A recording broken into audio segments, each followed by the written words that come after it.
the last thing that I'm going to do, and this will be my last example here, is just upgrade a couple things about this. This is still, so I've now made the data somewhat more flexible.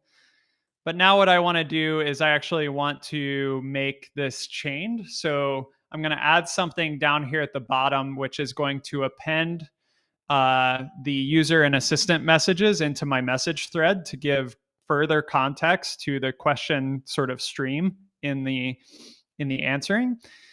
The other thing I'm going to do is I'm going to chain together something that I believe it was Zach in the comments mentioned before, which is, hey, I don't actually know if any of this stuff is actually useful in the output, right? Like this could totally be making up stuff and I would have no idea, even though I'm grounding it to some external data. And so I'm going to add in a factuality score. This is another call to a model, except in our prediction guard client, we have this factuality piece built in, which is a fine-tuned model for factual consistency checking. We've already done all the prompt engineering and all that.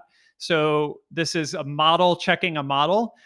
This is usually called kind of LLM as judge or LLM critic, but we've introduced a good amount of convenience around that, where you can just call factuality and get a score, and it's going to look at the context that it matches to, or the chunk from the website, along with the full message that's generated, to actually calculate a kind of probability of there being factual consistency between the output of the LLM and the external data that you consider ground truth. Okay, all of that put together looks something like the following.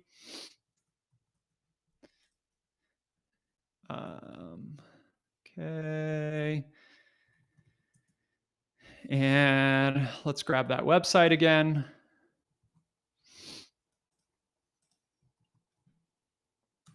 Cool. That's loaded in.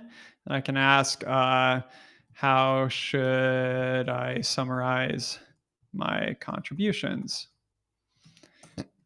Okay. Again, I get the answer, but notice that the bot is thinking a little bit harder at the end there. So after I get my answer, it's actually comparing this answer with the ground truth data to get a score between 0 and 1 of the factuality. And this is what I would generally refer to as chaining. You can chain all sorts of things together to do amazing things. You can chain together, like if you're solving the problem, like if you want to take in a user email, summarize that email, translate that summary to Spanish, and then send it in a report to someone else. You want to separate out those actions in your LLM reasoning to various chained actions of models, and that's kind of what we're demonstrating here with this factuality score. So, say, how should my patches be separated? Cool. It's going to calculate the score again. In this case, pretty good.